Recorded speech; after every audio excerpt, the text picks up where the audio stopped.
December 5, 2016 தமிழகத்தை உலுக்கிய நாள் அது. முதலமைச்சர் செல்வி ஜெயலலிதா மரணமடைந்த நாள் அது. இரவு 11:30 மணிக்கு டிசம்பர் 5ஆம் தேதி அப்பல்லோ மருத்துவமனை அதிகாரப்பூர்வமாக முதலமைச்சர் இறந்து போகிறதா செய்தி வெளியிடுறாங்க. இதில் முதல்ல அவங்க அப்பல்லோ மருத்துவமனையில் செப்டம்பர் 22ஆம் தேதி அனுமதிக்கப்படுறாங்க. அனுமதிக்கப்படும்போது பார்த்திங்கன்னா அவங்க காய்ச்சல், நீர்ச்சத்து குறைவு அதன் காரணமாக தான் அனுமதிக்கப்படுறதா அஃபிஷியல் அந்த அப்பல்லோவுடைய ரிப்போர்ட்டில் இருக்குது. அவங்க தொடர்ச்சியாக அவங்க உடல்நிலையில் சிகிச்சைக்கு பிறகு முன்னேற்றம் இருக்கிறதா அப்படி தான் சொல்லிகிட்டே வராங்க.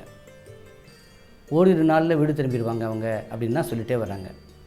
ஆனால் அது வாரமாகுது, திரும்ப மாதமாகுது, இப்படியே நீண்டுகிட்டே போகுது. அது இப்படி இருக்கும்போது ஒரு அக்டோபர் மாதத்துக்கு பின்னாடி ஓரளவுக்கு அவங்களுக்கு சிகிச்சையின் காரணமாக ஒரு நல்ல இம்ப்ரூவ்மெண்ட் இருக்குது, அவங்க தேறிட்டு வராங்க அப்படின்னு சொல்கிறாங்க. நவம்பரில் பார்த்திங்கன்னா நல்லாவே அவங்க ஆயிடுறாங்க. அவங்க எப்போ வேணுமோ அவங்க டிஸ்சார்ஜ் ஆகி போகலாம். அந்த என்றைக்கு அவங்க டிஸ்சார்ஜ் ஆகணுங்கிறது அவங்களே தீர்மானிப்பாங்க அப்படிங்கிறத அப்பல்லோ அவங்க சேர்மன் டாக்டர் பிரதாப் ரெட்டி சொல்லிட்டு வர்றார் அவர். ஆனால் இப்படி நல்லா இருக்கும்போதே, அவங்க மருத்துவமனையில் இருக்கும்போதே, அதுவும் மருத்துவமனையின் தொடர் கண்காணிப்பில் இருக்கும்போதே பார்த்திங்கன்னா திடீர்னு பார்த்திங்கன்னா டிசம்பர் 4ஆம் தேதி ஏற்கூட மாலை 4:30 மணிக்கு அவங்களுக்கு திடீர்னு கார்டியாக் அரெஸ்ட் வருது. அதாவது இதய துடிப்பு நின்றுவிட்டு இதயமே செயலிழந்து போகுது. அது ஒரு பெரும் ஒரு வேதனையை மக்கள் மத்தியில் ஏற்படுத்தியது. ஆனாலும் அப்பல்லோவில் தொடர்ச்சியான சிகிச்சை கொடுத்துட்டு வராங்க. அதுக்கப்புறமா அவங்க அந்த இருதய துடிப்பை மீண்டும் துடிக்க வைக்க எல்லா முயற்சியும் மேற்கொள்கிறாங்க. அது எதுவுமே பலன் இல்லாமல் போக அடுத்த கட்டமாக எக்மோ அப்படிங்கிற ஒரு மெஷினை அவங்க உடம்புல இணைத்து அந்த முயற்சியும் பண்ணுறாங்க. அவங்கள எப்படியாச்சும் காப்பாற்றணும்னு எல்லா முயற்சியும் எடுக்கிறாங்க. ஆனால் எந்த பலனும் கிடைக்காம போகவே கடைசியாக அவங்க டிசம்பர் 5 இரவு 11:30 மணிக்கு இறந்து போகிறதா அப்பல்லோ மருத்துவமனையின் அதிகாரப்பூர்வ செய்தி வெளியிடப்படுது. இந்த இறப்பில் பார்த்திங்கன்னா ரொம்ப விஷயங்கள் கேள்விகள் தொக்கி நிற்குது. உதாரணத்துக்கு அவங்க நல்லா தானே ஆகிட்டு வந்தாங்க, அப்படி இருக்கும்போது ஏன் திடீர்னு அவங்களுக்கு ஒரு பிரச்சனை வருது அப்படிங்கிற கேள்வி. வெறும் ஒரு காய்ச்சல், நீர்ச்சத்து குறைவு இதுக்குன்னே அவங்க ஆஸ்பத்திரியில் உள்நோயாளியாக சேர்க்கணுமா, அப்போ வேறு ஏதாச்சும் பிரச்சனை இருக்கா, இப்படிங்கிற பல்வேறு கேள்விகள் இருந்தே வருது. ஆனால் அப்பல்லோ நிர்வாகமோ தமிழக அரசோ இல்லை மத்திய அரசோ இது குறித்து ஒரு தெளிவான முறையான தீர்க்கமான விளக்கத்தை அவங்க கொடுக்கவே இல்லை. இது மக்கள் மத்தியில் பலத்த சந்தேகத்தை ஏற்படுத்திகிட்டே இருக்குது. பல வழக்குகளோடு பதிவு செய்யப்படுது இது தொடர்பாக. அப்போ கடைசியாக என்ன நடக்குதுன்னா, தமிழக அரசு பிப்ரவரி 6, 2017 ஏறக்குறைய முதலமைச்சர் அவங்க இறந்து 2 மாதம் கழித்து ஒரு பத்திரிகையாளர் சந்திப்பை ஏற்பாடு செய்கிறாங்க. அந்த பத்திரிகையாளர் சந்திப்பு பார்த்திங்கன்னா அதில் பொதுவாக இந்த ஒரு பத்திரிகை குறிப்பு செய்தி அப்படின்னு வெளியிடுவாங்க, அது ப்ரெஸ் ஸ்டேட்மெண்ட் அப்படிங்கிறது இருக்கும். ஆனால் இந்த பத்திரிகையாளர் சந்திப்பில் அது இல்லாமல் இருந்தது. இருந்தாலும் முக்கியமாக இந்த பத்திரிகையாளர் சந்திப்பில் 4 பேர் கலந்துக்கிறாங்க. இதுக்கு தலைமை ஏற்பவர் யாருன்னு பார்த்திங்கன்னா டாக்டர் ரிச்சர்ட் ஜான் பீல். அவர் தான் லண்டன்லேருந்து முதலமைச்சருக்கு பாதித்த அந்த செப்சிஸ்ங்கிற வியாதியை சிகிச்சை கொடுக்க வந்த நிபுணர். அவர் தான் அதனுடைய தலைவரும் கூட இந்த பத்திரிகையாளர் சந்திப்புக்கு. அடுத்து டாக்டர் பாபு அப்ரஹாம் அப்படின்னு ஒருத்தர். அவர் அப்பல்லோ மருத்துவமனையின் தீவிர சிகிச்சை பிரிவில் இருக்கக்கூடிய ஒரு சீனியர் டாக்டர். அடுத்து டாக்டர் பாலாஜி அப்படின்னு இருக்கிறவர். செல்வி ஜெயலலிதா அவர்கள் 22ஆம் தேதி அப்பல்லோ மருத்துவம் சேர்க்கப்படுறாங்க. அதுக்கு மறுநாள் தமிழக அரசு ஒரு மருத்துவர் குழு ஏற்பாடு பண்ணுது. 5 பேர் கொண்ட மருத்துவர் குழு இருக்குது. அதில் ஒரு உறுப்பினர் டாக்டர் பாலாஜி. அவர் இந்த அப்பல்லோ மருத்துவமனையில் என்ன சிகிச்சை நடக்குதுங்கிறது ஒரு மேற்பார்வையிட அதுக்கான ஒரு கோஆர்டினேட்டர் அவர். இதை தவிர டாக்டர் சுதா சேஷையன் அப்படிங்கிறவங்க கலந்துக்கிறாங்க. அவங்க யாருன்னா சென்னை மருத்துவக் கல்லூரியினுடைய உடற்கூறியல் பேராசிரியர் அவர், தலைவர் அவங்க. அவங்க வந்து கலந்துக்கிறாங்க. ஏன்னா அவங்க தான் வந்து முதல்வர் ஜெயலலிதா அவங்கள வந்து அவங்க இறந்த பிறகு அவங்க உடலை பதப்படுத்தும் வேலையை அவங்க தான் செய்கிறாங்க. இந்த பத்திரிகையாளர் சந்திப்புன்னு பார்த்திங்கன்னா இதில் குறைகள் நிறைகள் ரெண்டுமே இருக்குது. குறைகள்னு பார்த்திங்கன்னா செல்வி ஜெயலலிதா அவர்களை வந்து சிகிச்சை கொடுத்த எய்ம்ஸ் மருத்துவர்கள், எய்ம்ஸ்லேருந்து 3 மருத்துவர்கள் வந்து கலந்துக்கிறாங்க. அவங்க ஒரு முக்கிய பணி ஆற்றுறாங்க. அவங்க இதில் கலந்துக்கலை. அதே மாதிரி அவங்க செல்வி ஜெயலலிதா அவர்கள் வந்து இங்கே அப்பல்லோ மருத்துவமனைக்கு அனுமதிக்கப்படுவதற்கு முன்பு போயஸ் கார்டன் அங்கேயே வந்து அவருக்கான ஒரு பர்சனல் ஃபிசிஷியன் டாக்டர் சிவகுமார் அப்படின்னு இருக்கார். அவர் வந்து இங்கே வருவதற்கு முன்னாடி சிகிச்சையை வந்துன்னா அந்த போயஸ் கார்டனில் அவரே மேற்கொள்கிறார். அவர் வந்து இந்த பத்திரிகையாளர் சந்திப்பில் கலந்துக்கலை. ஆனால் சுதா சேசையன் அவர்கள் வந்து இந்த பத்திரிகை கலந்துக்கிறாங்க. அவங்க தான் முதல்வர் உடலை பதப்படுத்தினவங்க. அது நல்ல விஷயம். அதே மாதிரி இன்னொரு குறையை பார்த்திங்கன்னா, ஒரு பத்திரிகையாளர்களுக்கான ஒரு குறிப்பு, பத்திரிகை ப்ரெஸ் நோட் அப்படின்னு கொடுப்பாங்க. அது வந்து இந்த சந்திப்பில் வந்து இடம்பெறவில்லை. இருந்தாலும் குறைகள் பல இருந்தாலும் நிச்சயமாக அதில் நிறைகள் இருப்பதை வந்துன்னா நிச்சயம் புரிஞ்சுக்கணும். ஏன்னா இதுவரைக்கும் ஒரு பொது வெளியில் வந்து இல்லாத விஷயத்தை அதிகாரப்பூர்வமாக வந்து அவங்க வந்து மறைந்த முதலமைச்சர் செல்வி ஜெயலலிதா அவர்களுக்கு வந்து என்ன மாதிரியான சிகிச்சைகள் வந்து மேற்கொள்ளப்பட்டது, எப்படிலாம் ஒரு பிரச்சனையிலேருந்து அவங்க கையாண்டாங்க, ப்ளஸ் என்ன மாதிரி பரிசோதனைகள்லாம் அவங்க செஞ்சாங்க, எல்லா தகவலும் அதில் வந்து கொடுக்குறாங்க. அது ஒருவேளை முழுமை இல்லாததாக இருக்கலாம். ஆனால் நிச்சயம் வந்து அது ஒரு முக்கிய பங்கு ஆட்டிருக்கு. ஏன்னா அதை வச்சு தான் அடுத்த கட்டமாக வந்தோன்னா என்னென்ன அவங்க சிகிச்சையில் வந்து கொடுக்கப்பட்டிருக்கு, அது மூலம் நம்ம பல விஷயங்களை வந்து தெளிவாக புரிஞ்சுக்கிறதுக்கு அது உதவுது. முதலமைச்சர் ஜெயலலிதா அவர்கள் வந்து செப்டம்பர் 22ஆம் தேதி அப்பல்லோ மருத்துவமனையில் அனுமதிக்கப்படுறாங்க. அப்போ அனுமதிக்கப்பட்ட போது அவங்களுக்கு என்னென்ன பிரச்சனைகள் இருந்தது, எந்த தொந்தரவுக்காண்டி அவங்க அனுமதிக்கப்படுறாங்க, அப்புறம் இவங்க பரிசோதனை செஞ்சு என்னென்னலாம் அவங்க இருக்கிறத கண்டுபிடிச்சாங்க அப்படிங்கிறத நம்ம முதல்ல தெரிஞ்சுக்கணும்.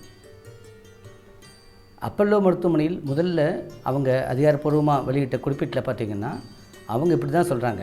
என்ன சொல்கிறாங்கன்னா, அவங்க காய்ச்சல் மற்றும் நீர்ச்சத்து குறைவு இதுக்கு மட்டும்தான் அவங்க வந்து அனுமதிக்கப்படுறாங்க. அவங்க வந்து நாங்கள் சிகிச்சை கொடுத்தோம், அவங்க முன்னேற்றம் இருக்குது, அவங்களுக்கு பின்னாடி அவங்க காய்ச்சல்லாம் குறையுது, அவங்க வழக்கமான ஒரு உணவையே சாப்பிட்டு வராங்க, இப்படி தான் சொல்கிறாங்க அவங்க. ஆனால் இந்த பத்திரிகையாளர் சந்திப்பில் பார்த்திங்கன்னா 3 முக்கிய மருத்துவர்கள் வந்து அவங்க வந்து முக்கிய தகவல்களை இருந்தேன்னா அவங்க சொல்கிறாங்க. அவங்க டாக்டர் ரிச்சர்ட் ஜான் பீலே அவர் என்ன சொல்கிறாருன்னா, தெளிவாக அவர் சொல்கிறார். ஏன் அவங்க முதலமைச்சர் வந்து அப்பல்லோவில் அனுமதிக்கப்படுறாங்க, அப்போ என்ன நடந்தது, என்ன இருந்தது அப்படின்னு தெளிவாக சொல்கிறார். அதாவது முதலமைச்சர் அவர்கள் பார்த்திங்கன்னா அவங்க வீட்டில் இருக்கும்போதே அவங்களுக்கு மூச்சுத்திணறல் அவங்களுக்கு ஏற்படுது. அவங்க அதை பார்த்த உடனே ஒரு ஆம்புலன்ஸை கூப்பிடுறாங்க. அந்த ஆம்புலன்ஸை கூப்பிடும்போது மூச்சுத்திணறல் அப்படிங்கிறது அதிகமாகுது. ஆக ஒரு மூச்சுத்திணறல் அப்படின்னு இருக்கிறதுக்காண்டி தான் அவங்க வந்து மருத்துவமனைக்கு அனுமதிக்கப்படுறாங்க. அவங்க மருத்துவமனையில் இரவு வந்து 10:30 மணி போல் அந்த டைமில் வந்து அவங்க அனுமதிக்கப்படுறாங்க. அப்போ அவங்க என்ன பார்க்குறாங்க, இந்த மூச்சுத்திணறலுக்கு எது முக்கிய காரணமாக இருக்குதுன்னு டாக்டர் ரிச்சர்ட் ஜான் பீலே சொல்கிறேன்னா, அவங்க வந்து அதாவது மூச்சு மண்டலம் செயலிழந்து போகுது, அக்யூட் ரெஸ்பிரேட்டரி ஃபெயிலியர் அப்படிங்கிறது அவங்களுக்கு இருக்குது. அப்போ ஏன் வந்து அவங்களுக்கு மூச்சுத்திணறல் வருது, ஏன் வந்து மூச்சு மண்டலம் செயலிழந்து போகுது அப்படிங்கிறான காரணத்தை தேடுறாங்க. அவங்களுக்கு என்ன தெரிய வருதுன்னா, அப்போ இன்ஃபெக்ஷன் இருக்குது, அதாவது கிருமி தொற்று அவங்களுக்கு இருக்குது அப்படிங்கிறத முடிவுக்கு வர்றாங்க அவங்க. இப்போ அந்த இன்ஃபெக்ஷன் அப்படின்னு பார்த்தா கிருமி தொற்று எங்கேருந்து துவங்கி இருக்க முடியும் அப்படிங்கிற கேள்வி வருது. அதை நோக்கி அவங்க வந்து பரிசோதனை தான் செய்கிறாங்க. அவங்க என்ன அனுமானிக்கிறாங்கன்னா, முதல்ல இது வந்து பெரும்பாலும் அதாவது நுரையீரல் தொற்றாகவோ இல்லை சிறுநீர் கிருமி அங்கே சிறுநீர் பாதையில் தொற்றாகவோ இருந்திருக்கலாம் அப்படின்னு அனுமானம் செய்கிறாங்க. அவங்க பரிசோதனை போது அவங்களுக்கு என்ன மேற்கொண்டு தெரிய வருதுன்னா, அவங்க இரத்தத்திலேயே கூட பாக்டீரியா கிருமி இருப்பது அவங்களுக்கு தெளிவாக தெரிய வருது. ஆக அவங்க மூச்சுத்திணறல் இருக்குது, அவங்களுக்கு அந்த இரத்தத்தில் வந்துன்னா கிருமி தொற்று இருக்குது. பொதுவாக இந்த உடம்புன்னு பார்த்திங்கன்னா இரத்தத்தில் கிருமி தொற்று அதாவது ஒரு இன்ஃபெக்ஷன் இருக்குது அப்படின்னு பார்த்திங்கன்னா அதுக்கு எதிர்வினையாக சில செயல்பாடுகளை செய்யும். அதை தான் செப்சிஸ் அப்படின்னு சொல்லுவாங்க அவங்க. அதுவும் அவங்களுக்கு இருக்குது அப்படின்னு ரிச்சர்ட் ஜான் பீலே தெளிவாக சொல்கிறார் அவர். ஆக மூச்சுத்திணறலுக்கு காரணமாக கூட அவர் வந்து இன்ஃபெக்ஷன் தான் இருக்குதுன்னு தெளிவாக சொல்கிறார் அவர். மேற்கொண்டு வேறு என்னென்னலாம் இருக்குதுன்னு பார்க்கும்போது ரத்தத்தில் வந்து அந்த கிருமிகள் கலந்ததுனால இருதயத்தினுடைய உள் அடுக்கு வந்துன்னா அது பாதிக்கப்பட்டிருக்கு. அதை எண்டோகார்டைட்டிஸ் அப்படின்னு சொல்லுவாங்க அவங்க. அந்த பாதிப்பு இருக்குது அவங்களுக்கு. அப்புறம் ஏற்கனவே முதலமைச்சருக்கு பார்த்திங்கன்னா அவங்களுக்கு வந்து ரத்த அழுத்தம், உயர் ரத்த அழுத்தம் இருக்குது, சர்க்கரை வியாதி இருக்குது அப்படிங்கிறதுலாம் அவர் சொல்கிறார். அவர் தெளிவாக தான் அவர் சொல்கிறார் அவர். ஆக இந்த மாதிரி ஒரு பல்வேறு மருத்துவ பிரச்சனைகள் அவங்களுக்கு இருக்குது அப்படிங்கிறது வந்து அவர் தெளிவாக சொல்கிறார் அவர். அடுத்ததாக டாக்டர் பாபு அப்ரஹாம் அவர் வந்து அப்பல்லோவில் இருக்கக்கூடிய தீவிர சிகிச்சை பிரிவில் இருக்கக்கூடிய ஒரு சீனியர் மருத்துவர். அவர் என்ன சொல்கிறாருன்னா, அவங்க வந்து மருத்துவமனையில் அனுமதிக்கப்படும் போது ட்ரௌசி, அதாவது அவங்க அரை தூக்க நிலையில் இருந்தாங்க அவங்க. அப்போ அவங்களுக்கு வந்து நாங்கள் முதல்ல என்ன பண்ணோன்னா, ஆக்சிஜன் அளவு குறைஞ்சிருந்ததுனால பிராணவாயு வந்து மாஸ்க் மூலமாக நாங்கள் பிராணவாயு அவங்களுக்கு கொடுத்தோம். ஆனாலும் கூட அதனால் வந்தோன்னா அவங்களுக்கு வந்து மூச்சுத்திணறல் வந்து அது வந்து ஒரு முழுமையான வந்து ஒரு கட்டுக்குள் வந்தோன்னா வரவே இல்லை. அதன் காரணமாக நாங்கள் வேறு வழி இல்லாமல் ஒரு செயற்கை மூச்சுக்குழாய் அதன் மூலமாக வந்தோன்னா அவங்க மூச்சுக்குழலில் செலுத்தி அதை வந்து பின்னாடி வந்து ஒரு செயற்கை சுவாச கருவியோடு இணைத்து அந்த மாதிரி அவங்களுக்கு செய்ய வேண்டிய நிலைமை வந்தது. இது அவங்க 29ஆம் தேதி செய்கிறாங்க. அவங்க ஏறக்குறைய ஒரு வாரம் கழித்து அதை செய்கிறாங்க. ஆனால் அது செஞ்சால் கூட அது எதிர்பார்த்த பலனை கொடுக்கல. அதனால் அவங்க மேற்கொண்டு அந்த சுவாச குழாய், மூச்சு குழாய் அதிலே வந்தோன்னா துளையிட்டு, அதை ட்ரக்கியாஸ்டமின்னு சொல்லுவாங்க அவங்க, அதை துளையிட்டு அதன் மூலமாக வந்தோன்னா செயற்கை சுவாசம் கருவியில் இணைத்து செயற்கை சுவாசம் கொடுக்குறாங்க அவங்க.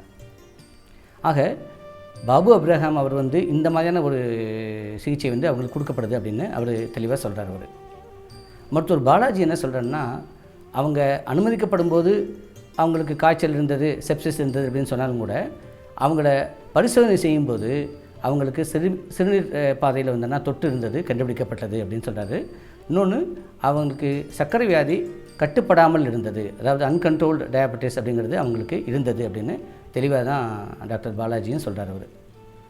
இப்போ என்ன ஒரு இது வருதுன்னா, அவங்களுக்கு இங்கே வருவதற்கு முன்னாடியே கூட அவங்களுக்கு வந்து டாக்டர் ரிச்சர்ட் அன்பிலே கூட தெளிவாக சொல்கிறார் அவர்.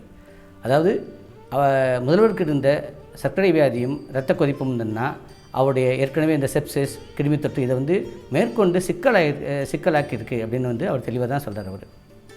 இது என்ன முக்கியமான விஷயம் நீங்கள் கவனிக்கணும்னா, இந்த மாதிரி செய்திகள் வந்து ஏற்கனவே வந்து பத்திரிகையிலே கூட இந்த இதை வந்து அவங்க வந்து அவங்க என்ன சொன்னாங்களோ அதை அப்படியே வந்துன்னா அவங்க பத்திரிகைன்னு எழுதியிருக்காங்க அவங்க. ஆக ஆனால் அப்போ வந்து அது உறுதிப்படுத்தப்படலை. இந்த செய்தி குறிப்பாக வந்தோன்னா இவங்க 3 பேரும் சொன்ன செய்தி வந்து ஏற்கனவே வந்து பத்திரிகைகள் எழுதப்பட்ட விஷயத்தை வந்தோன்னா உறுதிப்படுத்துவதாக இருக்குது. இது முக்கியமான விஷயம். அது இன்னொரு விஷயம் பார்த்திங்கன்னா, ஏற்கனவே சொன்ன மாதிரி அவங்க முதலமைச்சர் அவர்கள் அவங்க அந்த அப்பல்லோ மருத்துவமனையில் அனுமதிப்பதற்கு முன்னரே சில தினங்களுக்கு முன்பாகவே அவங்களுக்கு வந்து காய்ச்சல் இருந்தது. இது வந்து அப்போ அவங்க போயஸ் கார்டன் அங்கேயே அவங்க வீட்டிலேயே கூட அவங்களுடைய தனிப்பட்ட மருத்துவர் டாக்டர் சிவகுமார் வந்து அங்கே சிகிச்சை கொடுத்துருக்காரு அவர். ஆனால் அது வந்து அதில் பெருமளவு வந்து ஒரு முன்னேற்றம் தெரியாமல் போனதுனால அவங்களுக்கு திரும்ப மூச்சுத்திணறல் ஏற்பட்டதுனால அவங்க அப்பல்லோ மருத்துவமனையில் செப்டம்பர் 22ஆம் தேதி இரவு ஏறக்குறைய ஒரு 10:30 மணிக்கு வந்தோன்னா அனுமதிக்கப்படுறாங்க அவங்க. விஷயம் என்னென்னா, இப்போ ஒரு கேள்வி வந்து இதில் வந்து என்ன எழுதுனா, அப்போ செல்வி முதலமைச்சர் அவர்கள் வந்தோன்னா அந்த அனுமதிப்பதற்கு, அதாவது மருத்துவமனையில் முதலில் அனுமதிப்பதற்கு ஒரு காலதாமதம் ஏற்பட்டதா அப்படிங்கிற ஒரு கேள்வி அங்கே இருக்குது. இந்த கேள்விக்கு பார்த்திங்கன்னா, அதாவது ஒரு கூடுதல் தகவலும் வந்தோன்னா உட்காந்து அதாவது ஊடகத்தில் பதிவாயிருக்கு. அது என்னென்னா, பிப்ரவரி 8ஆம் தேதி நியூஸ் 18 தொலைக்காட்சியினுடைய அதனுடைய இயக்குனர் வந்து திரு குணசேகரன் அவர் வந்து முதலமைச்சருடைய தோழி சசிகலா அவர்களை வந்து ஒரு நேர்காணல் எடுக்கிறார். அதில் அவர் கேட்குறார் ஒரு கேள்வி. இந்த மாதிரி முதலமைச்சர் வந்தோன்னா நீங்கள் முதலில் அனுமதிக்கப்படும் போது காலதாமதம் ஏற்பட்டதா அப்படின்னு தெளிவாக கேட்குறாரு. அதுக்கு அவங்க என்ன பதில் சொல்கிறாங்கன்னா, நீங்கள் சரியான நேரத்தில் முதலமைச்சரை இங்கே கூட்டு வந்துட்டீங்க, அதனால் பிரச்சனை இல்லை அப்படிங்கிறத மறுநாள் காலை, அதாவது 23ஆம் தேதி காலை 3 மணிக்கு அப்பல்லோ மருத்துவமனையில் சசிகலா அவரிடம் சொன்னதாக அவர் தெளிவாக சொல்கிறாரு. ஆக காலதாமதம் அப்படிங்கிறது இல்லை அப்படின்னு தான் அவர் சொல்கிறாரு. என்ன விஷயம்னா, இங்கே ஏற்கனவே இவங்க சிகிச்சை வந்து சிவகுமார் அவர்கள் வந்துன்னா அப்பல்லோ மருத்துவமனையில் சேர்ப்பதற்கு முன்னாடி காய்ச்சலுக்காண்டி கொடுத்துட்ருக்கார் அவர். பொதுவாக மருத்துவத்தில் என்ன ஒரு விஷயம் இருக்குன்னா, ஒருத்தர் வந்து ஒரு உள்நோயாளியாவோ இல்லை நோயாளியாவோ சேர்க்கப்படும் போது ஹிஸ்ட்ரின்னு எடுப்பாங்க. அவங்களுக்கு அந்த பிரச்சனை வந்து எப்படி ஏற்பட்டது, அதுக்கு முன்னாடி என்ன நடந்தது, என்னென்ன பிரச்சனை சிக்கல் இருந்தது அப்படின்லாம் நிச்சயம் அவங்க எடுப்பாங்க அவங்க. ஆக என்ன ஒரு விஷயம் நம்ம பார்க்கணுன்னா, இந்த காலதாமதம் ஏற்பட்டதா இல்லையான்னு நம்ம எப்படி தெரிஞ்சுக்கலான்னு பார்த்திங்கன்னா, முதல்ல அதாவது போயஸ் கார்டனில் அவங்க காய்ச்சலால் அவதியும் போதே கூட மருத்துவர் சிவகுமார் அவருடைய கண்காணிப்பில் இருக்கும்போது அவர் என்னென்ன மாதிரி இதெல்லாம் பதிவு பண்ணியிருக்காரு அப்படிங்கிறது ஒரு இது. இன்னொரு பக்கம் அப்பல்லோ மருத்துவமனையில் முதலில் சேர்க்கப்பட்ட போது அப்போ என்னென்ன மாதிரி பிரச்சனைகள்லாம் இருக்குது, இது வந்து அங்கே என்னென்னலாம் பதிவு பண்ணப்படுது அப்படிங்கிறது நம்ம வந்து பார்க்கணும். அதில் கண்டிப்பாக நிச்சயம் அவங்க ஹிஸ்ட்ரி எடுத்திருப்பாங்க. அவங்களுக்கு அதுக்கு முன்னாடி சேர்ப்பதற்கு முன்னாடி என்ன இருக்குது அப்படிங்கிற செய்திகள்லாம் நிச்சயம் பதிவாயிருக்கும். ஆக இந்த 2 செய்திகளையும் நம்ம ஒப்பிட்டு பார்க்கும்போது அவங்க நிச்சயமாக நம்ம என்ன ஒரு முடிவுக்கு வர முடியும்னா, அவங்களை அனுமதிப்பதற்கு காலதாமதம் ஏற்பட்டதா இல்லையாங்கிறத நிச்சயம் நம்ம தெரிஞ்சிக்க முடியும். அது ஒரு பத்திரிக்கையாளர் கூட அந்த டாக்டர் பாபு அபிரகாமுக்கு ஒரு கேள்வி கேட்குறாங்க. அவங்க நீங்கள் இந்த மாதிரி வந்து அவங்கள வந்து இங்கே வருவதற்கு முன்னாடி அவங்களுக்கு பிரச்சனை இருந்தது, அப்போ ஒரு காலதாமதம் ஏற்பட்டதா அப்படிங்கிறது வந்து ஒரு கேள்வி கேட்குறாங்க. அதுக்கு அவர் வந்து என்ன பதில் சொல்கிறாருன்னா, இல்லை அது ஒரு ஹைப்போதெட்டிக்கல் கொஸ்டின், ஒரு அனுமானம் தொடர்பான கேள்வி, அதுக்கு நாங்கள் பதிலளிக்க முடியாது. மேலும் நாங்கள் வந்து அவர் முதல்வர் மருத்துவமனையில் இங்கு சேர்க்கப்பட்ட பின் என்னென்ன நடந்தது அப்படிங்கிறது தான் நாங்கள் சொல்ல முடியும்னு சொல்கிறாரு. ஆனால் அந்த ஹிஸ்ட்ரியிலே கூட இருக்கும். அவங்க அப்பல்லோ மருத்துவமனையில் அனுமதிக்கப்படும் போது இருக்கக்கூடிய குறிப்புகளையும் அதற்கு முன்னால் மருத்துவர் சிவகுமார் வந்து பதிவு செய்த குறிப்புகளையும் ஒப்பிட்டு பார்த்தால் நிச்சயம் வந்துன்னா ஒரு காலதாமதம் ஏற்பட்டதா இல்லையாங்கிறது நம்ம தெளிவாக தெரிஞ்சுக்கலாம். ஆக அப்படி இருக்கும்போது மருத்துவர் பாபு அபிரகாம் அவர்களே வந்து ஏன் சில விஷயங்களை வந்துன்னா வெளிப்படையாக சொல்கிறதுக்கு தயங்கணும் அப்படிங்கிறது இங்கே ஒரு முக்கியமான கேள்வியாக இருக்குது. ஆக நம்ம காலதாமதம் இருந்ததா அப்படிங்கிறத வந்து தெரிஞ்சுக்கணும்னா இந்த 2 புள்ளி விவரங்களையும் அனுமதிப்படுவதற்கு முன் பின் அப்படிங்கிற புள்ளி ஒப்பிட்டு பார்க்கும்போது நம்ம நிச்சயம் தெரிஞ்சுக்க முடியும். ஆக அந்த தகவல்கள் வெளிப்படையாக இருந்தால் தான் அது வந்து சாத்தியம். முதல்வர் செல்வி ஜெயலலிதா அவர்கள் அப்பல்லோ மருத்துவமனையில் செப்டம்பர் 22 அனுமதிக்கப்படுறாங்க. அவங்க டிசம்பர் 5 இறந்து போகிறாங்க. இந்த அப்பல்லோ மருத்துவமனையில் 75 நாட்களாக அந்த சிகிச்சை வந்து நடந்திருக்கு. இதை 3 காலகட்டமாக நம்ம படிச்சுக்கலாம். அதாவது 22 29 வரைக்கும் இருக்கக்கூடிய ஒரு காலகட்டம், இது முதல் காலகட்டம் அப்படின்னு வச்சுக்கலாம். அப்புறம் 30 7 இருக்கக்கூடிய ஒரு காலகட்டம், இது 2ஆம் காலகட்டம்னு வச்சுக்கலாம். அப்புறம் 8 அந்த டிசம்பர் 5 வரைக்கும் இருக்கக்கூடிய ஒரு காலகட்டம், இது 3ஆம் காலகட்டம் அப்படின்னு வச்சுக்கலாம். இதில் முக்கியமான விஷயம் பார்த்திங்கன்னா என்னென்னா, அவங்க இந்த மருத்துவர்கள் பிப்ரவரி 6, 2017 அந்த பத்திரிகையாளர் சந்திப்பில் பல முக்கிய தகவல் சொல்கிறாங்க. அவங்க அப்பல்லோ மருத்துவமனை இதற்கு முன்னர் வந்து பார்த்திங்கன்னா ஒரு அஃபிஷியலாக வந்து பல அறிக்கைகள் வந்து வெளியிட்டிருக்காங்க. அப்போ இதுக்கு முன்னாடி அப்பல்லோ மருத்துவமனை அதில் வந்து அஃபிஷியலாக வெளியிட்ட அறிக்கைகளில் இருக்கக்கூடிய செய்திகள், அதுவும் இந்த மருத்துவர்கள் இந்த பத்திரிகையாளர் சந்திப்பில் வந்து சொன்ன செய்திகளும் பார்த்திங்கன்னா பல விஷயங்கள் வந்து அப்பல்லோ அவங்க அதிகாரப்பூர்வமாக வந்தோன்னா அவங்க வெளியிட்ட அறிக்கையில் இல்லை, பெரும்பாலானவை அவை இல்லை அப்படிங்கிறது தான் உண்மை. ஆக என்ன விஷயம்னா அதெல்லாம் புது விஷயமா இருக்குது. இப்போ ஒரு உதாரணம் சொல்லணும்னா முதல் காலகட்டம் அப்படின்னு சொன்னேன் நான். அதாவது செப்டம்பர் 22 29 வரைக்கும் இருக்கக்கூடிய காலகட்டம். அப்பல்லோ மருத்துவமனையுடைய அதிகாரப்பூர்வ அந்த ரிப்போர்ட்டில் என்ன சொல்கிறாங்கன்னா, இந்த காலகட்டத்தில் அவங்களுக்கு காய்ச்சல், நீர்ச்சத்து குறைவு, அதன் காரணமாக தான் அவங்க அனுமதிக்கப்படுறாங்க. அவங்க வந்து சிகிச்சைக்கு பிறகு அவங்களுக்கு வந்து காய்ச்சல் வந்து மறுநாளே குறைஞ்சிடுது. அவங்க வந்து வழக்கமான உணவை வந்து எடுத்துகிட்ருக்காங்க. அவங்க வந்து தொடர்ச்சியாக 29 வரைக்கும் அவங்களுக்கு அவங்க உடல்நிலை வந்து முன்னேற்றம் அடைஞ்சிட்டே இருக்குது. அவங்க ஓரிரு நாட்களில் வீடு திரும்புவாங்க அப்படின்னு தான் சொல்லிகிட்டே வராங்க. ஆனால் இந்த மருத்துவர்கள் சொன்ன விஷயங்கள் பார்த்திங்கன்னா வித்தியாசமாக இருக்குது. அவங்க என்ன சொல்கிறாங்க, இல்லை அவங்க மருத்துவமனையில் அனுமதிக்கப்படும் போது அவங்களுக்கு மூச்சு திணறல் இருந்தது. இந்த முதல்ல அப்பல்லோவில் வெளிவந்த அந்த அறிக்கையில் மூச்சு திணறலை பற்றி ஒரு வார்த்தை கூட இல்லை. மூச்சு திணறல் இருந்தது, அவங்களுக்கு கிருமி தொற்று இருந்தது, அவங்களுக்கு செப்சிஸ், உடம்பு வந்து கிருமி தொற்றுக்கு ஒரு எதிர்வினை புரியும், அது செப்சிஸ் அப்படின்னு இருந்தது. இரத்தத்தில் பரவக்கூடிய அந்த கிருமி தொற்றுன்னு பார்த்திங்கன்னா அவங்களுக்கு இருதயத்தின் உள்ளடுக்கை எண்டோகார்டைட்டிஸ்னு சொல்லுவாங்க, அதை வந்து பாதிச்சிருக்கு. இதெல்லாம் அப்பல்லோவுடைய இதுக்கு முன்னர் வெளிவந்த அஃபிஷியல் அறிக்கையில் இல்லவே இல்லை. எண்டோகார்டைட்டிஸ் அப்படிங்கிற வார்த்தையே இல்லை. அதே மாதிரி ஆரம்பத்தில் அவங்களுக்கு இந்த இரத்த கொதிப்பு இருந்தது, கட்டுப்படாத வந்தோன்னா சர்க்கரை நோய் இருந்தது அப்படிங்கிறதெல்லாம் அவங்களுடைய அப்பல்லோவில் வெளிவந்த ஆரம்பகட்ட அறிக்கை இல்லை. அதை பற்றி ஒரு வார்த்தை கூட இல்லை.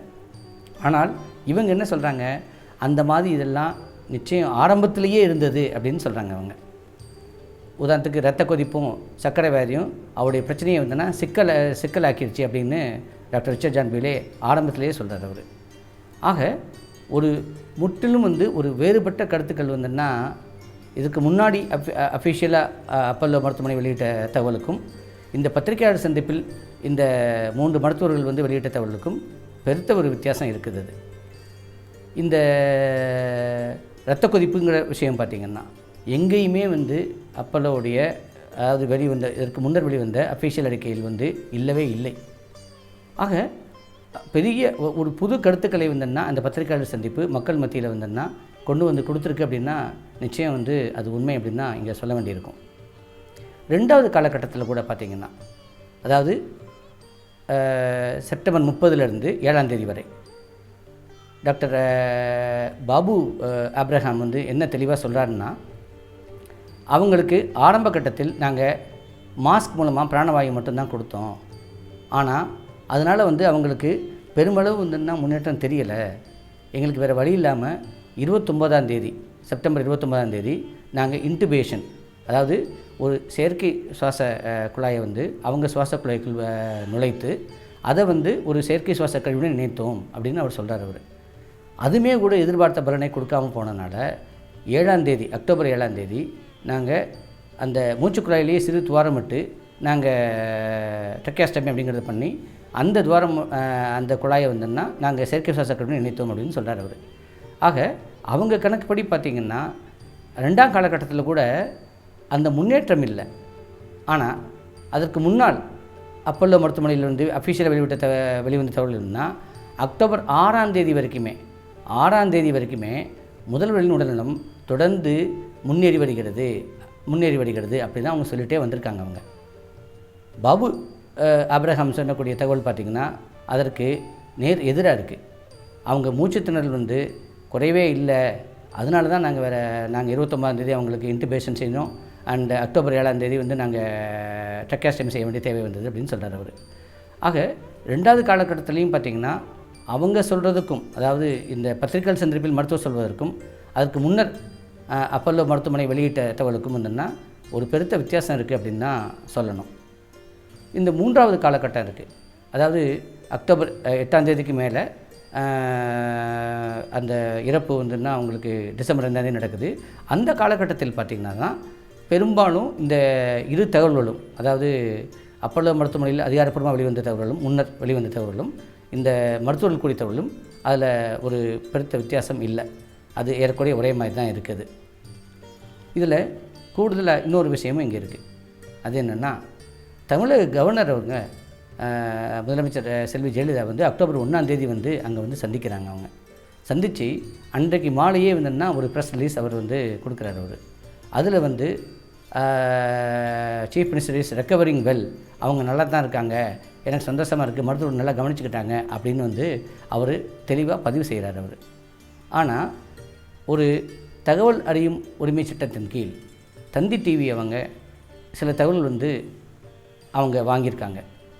அதாவது கவர்னர் அவர்கள் வந்து 7/12/2016 அன்னைக்கு வந்து அவர் வந்து உள்துறை அமைச்சர் திரு ராஜ்நாத் சிங் அவர்களுக்கு வந்தோன்னா ஒரு ரிப்போர்ட் அனுப்புகிறார். அவர் அதில் என்ன அவர் எழுதுகிறாருன்னா, அவங்க முதல் ஒரு வாரத்தில் அவங்களுக்கு கொஞ்சம் முன்னேற்றம் இருந்தாலும் ஒரு வாரம் கழித்து அவங்களுக்கு வந்து திடீர்னு அவங்க உடல்நிலை வந்து மோசமாகுது அப்படின்னு தெளிவாக பதிவு பண்ணுறார் அவர்.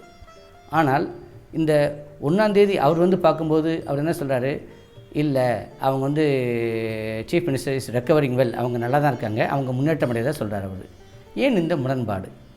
ஆக நம்ம அதாவது எந்த ஒரு இந்த செல்வ ஜெயலலிதா அவர்களுடைய இந்த உடல் நலம் குறித்த தகவலோ இல்லை சிகிச்சை பற்றிய தகவலோ ஒரு பொது வெளியில் வைப்பதற்கு வந்து என்ன உட்காந்து அவங்க வந்து இதில் நான் ஏற்கனவே சொன்ன மாதிரி பல முரண்பாடுகள் நடந்திருக்கு. அது பொது வெளியில் வைக்கும்போது மட்டும்தான் அது உண்மை வந்துங்கிறது வெளிச்சத்துக்கு வரும் அப்படிங்கிறது நான் நிச்சயமாக சொல்ல முடியும். முதலமைச்சர் ஜெயலலிதா அவங்கள பார்த்திங்கன்னா அக்டோபர் மாதம் இறுதியில் எடுத்துக்கலாம். அப்போ இருந்து பார்த்திங்கன்னா அவங்களுக்கு வந்து தொடர்ச்சியாக அவங்க உடல்நிலையில் முன்னேற்றம் ஏற்பட்டு வருது. இதைத்தான் அதற்கு முன்னர் வெளிவந்த அஃபிஷியலாக வெளிவந்த அப்போல்ல மருத்துவ அறிக்கையோ இல்லைன்னா பத்திரிகையாளர் சந்திப்பில் வந்தோன்னா மருத்துவர்கள் சொன்ன செய்தியோ வந்தோன்னா அது ஒத்து தான் போகுது. அவங்க அப்படி தான் சொல்லிட்டு வராங்க. இதில் முக்கியமான விஷயம் என்னென்னா அவங்க நல்லா முன்னேறி வராங்க. அவங்க நவம்பர் மாதத்தில் வந்து அப்போல்லோ மருத்துவமனையின் சேர்மன் வந்து ஒரு நேர்காணல் ஒரு இன்டர்வியூ கொடுக்குறாரு. அவர் அது வந்து அதில் என்ன சொல்கிறாருன்னா அவர் வந்து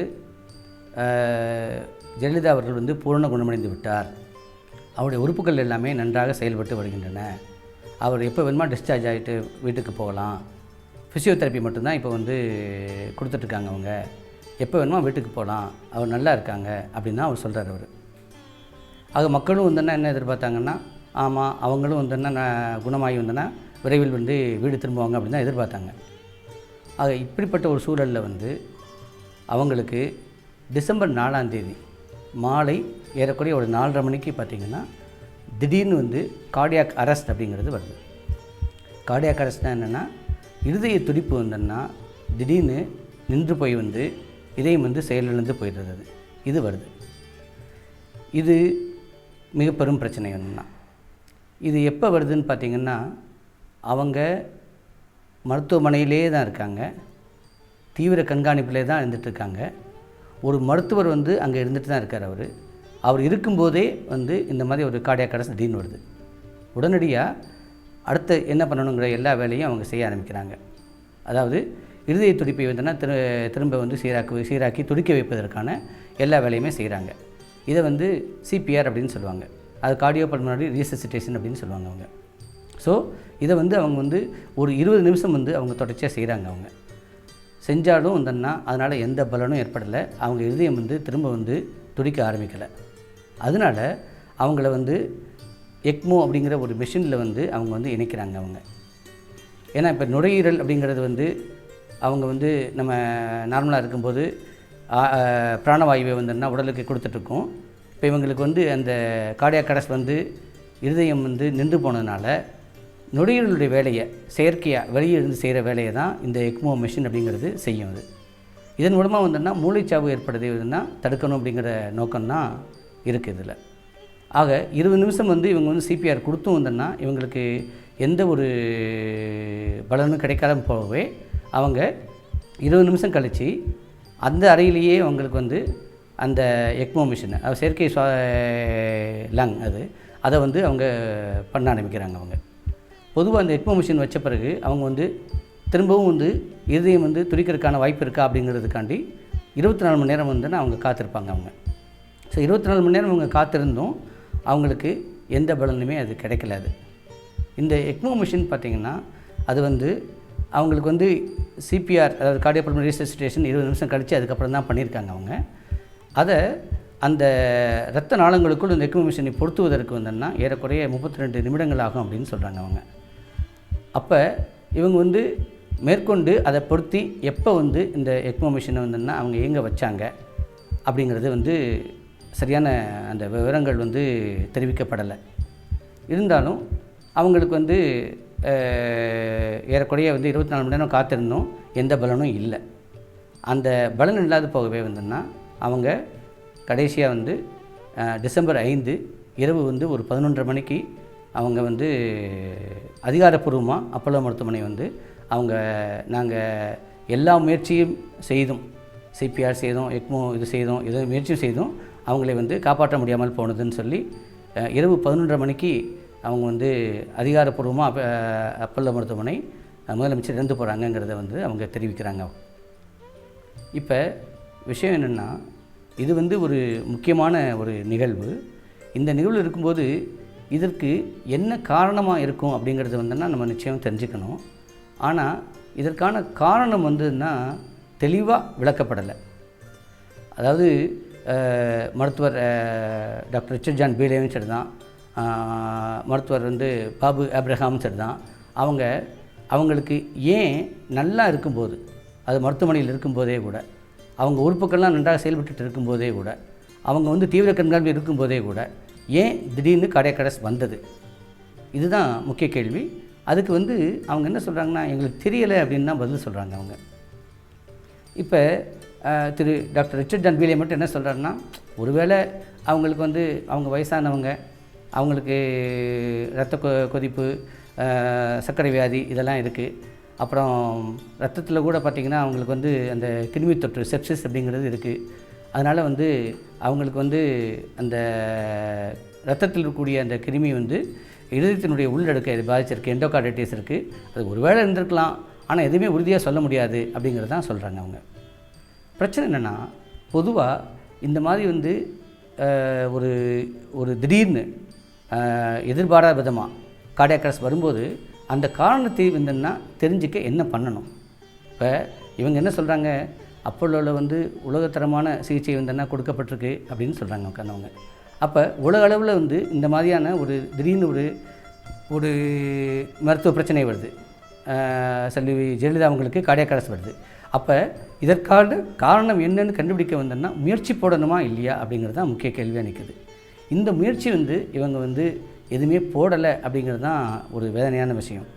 இது வந்து மருத்துவர் டாக்டர் ரிச்சர்ட் ஜான் பீலேயோ, இல்லை அப்போலோ மருத்துவர்கள் குழுவோ, இல்லை தமிழக அரசோ, இல்லை அதாவது மத்திய அரசோ, இல்லை தமிழ்நாட்டில் இருக்கக்கூடிய மருத்துவர்கள், இங்கே இருக்கக்கூடிய மருத்துவர்களோ யாருமே இந்த மாதிரியான ஒரு இதை வந்து ஏன் வந்து நல்லா இருந்தவங்களுக்கு வந்து, அதாவது திடீர்னு இந்த மாதிரி கார்டியாக் அரெஸ்ட் வருது, அதனால் வந்து எல்லா முயற்சியும் மேற்பட்டு அவங்கள காப்பாற்ற முடியாமல் அவங்க இறந்து போகிறாங்க.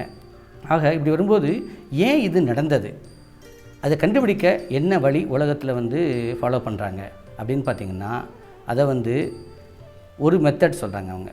அதாவது மருத்துவ ரீதியான பிரேத பரிசோதனை, இதை வந்து கிளினிக்கல் அட்டாப்சி அப்படின்னு சொல்கிறாங்க அவங்க இறக்கும்போது அப்போ அவங்க எந்த காரணத்தினால இறந்தாங்க அப்படின்னு கண்டுபிடிக்கிறதுக்காண்டி என்னென்ன பாதிப்பு இருக்கோ அந்த உறுப்புகள்லாம் எடுத்து வந்தோன்னா பரிசோதனை செய்கிறது வந்து கிளினிக்கல் அட்டாப்சி அப்படின்னு சொல்கிறது.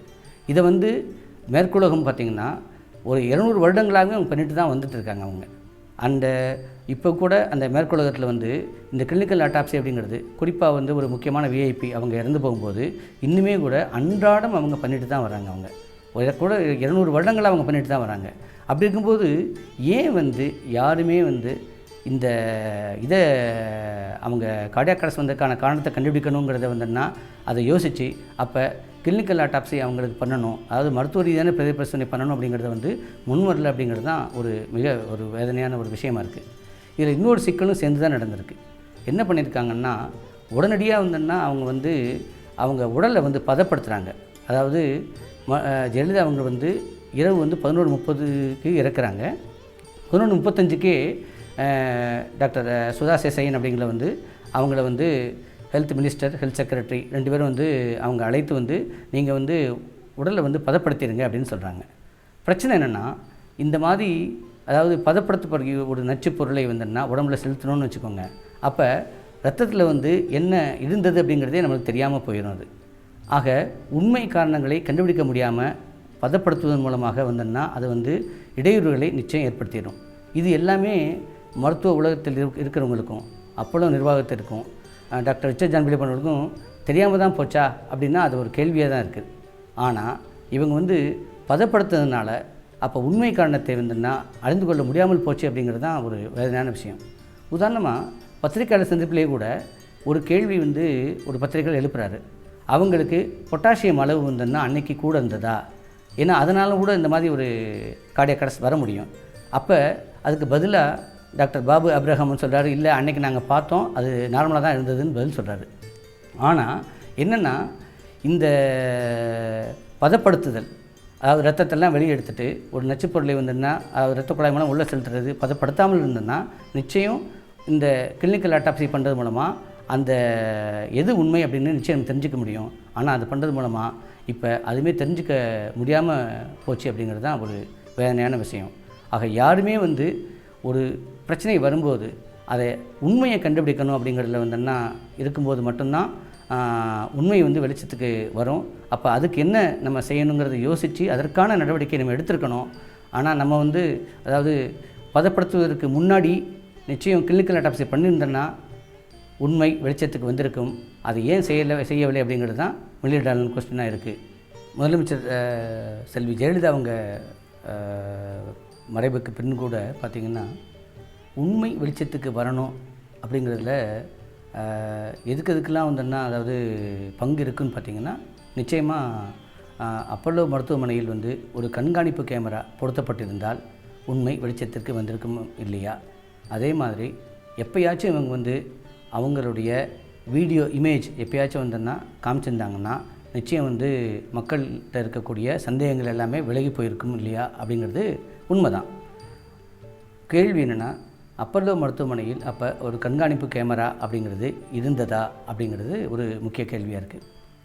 இந்த பத்திரிகையாளர் சந்திப்பின் போது கூட டாக்டர் ரிச்சர்ட் ஜான் பீலே என்ன சொல்கிறாருன்னா, இல்லை நாங்கள் எங்கள் செய்தியே கூட பேஷண்ட்ஸ் அதாவது ஒரு நோயாளிக்கு வந்தோன்னா தனி மனித சுதந்திரம் அப்படின்னு இருக்குது, அவங்களுக்கு வந்து கான்ஃபிடென்ஷியாலிட்டி இருக்குது, ஸோ அதை நாங்கள் மதிக்கணும் அப்படின்னு தான் அவர் சொல்கிறார் அவர். ஆனால் என்னென்னா இப்போ கேள்வி என்னென்னா அப்போ அப்பல்லோ மருத்துவமனையில் வந்து கண்காணிப்பு கேமரா இருந்ததா இல்லையா? அவங்க இல்லை அப்படின்னு சொல்கிறாங்க. பொதுவாக வந்து அதாவது இந்த மாதிரி ஒரு குறிப்பாக தீவிர சிகிச்சை பிரிவில் இருக்கக்கூடிய ஒரு நோயாளி ஒருத்தருக்கு வந்தோன்னா இந்த மாதிரி வந்து அவங்களுடைய இதெல்லாம் புகைப்படம் எடுத்து அதை வெளியிட மாட்டாங்க அப்படிங்கிறது தான் திரு ரிச்சர்ட் ஜான் பீலே குறிப்பிட்றார் அவர்.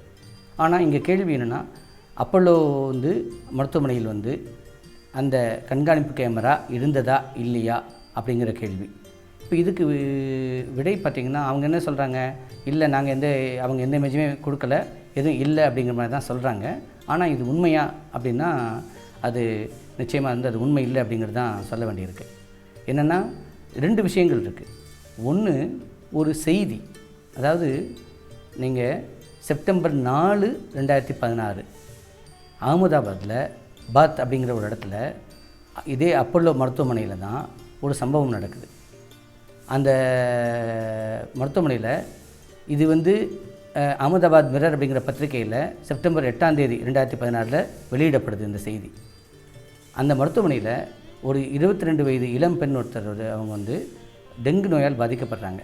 அவங்களுக்கு அந்த நோயின் தன்மை தீவிரமாகவே அவங்க தீவிர சிகிச்சை பிரிவுக்கு வந்தோன்னா மாற்றப்படுறாங்க.